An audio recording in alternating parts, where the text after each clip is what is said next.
It is not yet light, and your hands are already moving. You are inside a concrete emplacement above the Normandy coast, and the date is June 6, 1944, and your hands have been doing this for 11 months, and they do not need you anymore. Your position sits above cliffs the French call Pointe et Ras de la Percée. You do not know the French name. You know the range cards on the wall. You know the smell of the concrete after rain, chalk and iron, and something older than both. You know the weight of the Carabiner 98K across your knees in the dark. At 0115, the telephone rings. Fallschirmjäger, paratroopers, someone says, inland. You stand.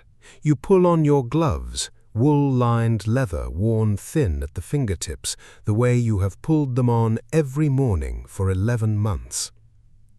They told you this coast is held. They told you the Atlantic wall does not break. They told you if anything comes, it comes at Pas-de-Calais, 400 kilometers east, and you are a garrison soldier watching a beach that no one wants. You believed them. There was no reason not to. At 0300, the naval bombardment begins. You have never heard anything like it. No one has. The sound arrives from the sea in layers.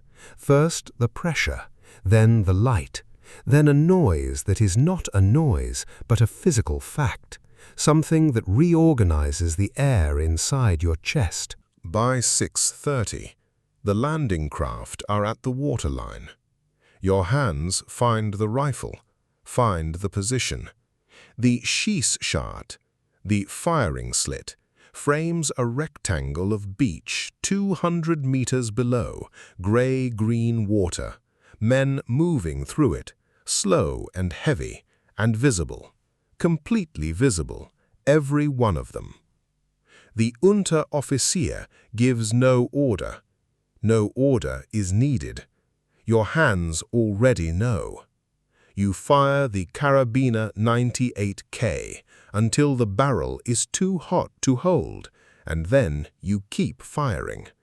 Below you, the beach is full of men, and then it is not, and then it is again. And there is a moment, one moment, where you see a single man stop in the surf and look up toward the bluff, directly at you. He keeps moving. You keep firing. The morning keeps going. It does not stop being morning. Heinrich Severloh went home to Lower Saxony after the war. He farmed. He did not speak about June 6, 1944 for nearly 60 years. When he finally did, he said he had seen the faces of the men on the beach clearly. He said the range was 230 meters. He never wore gloves again after that morning. His wife asked him once why. He told her his hands ran warm.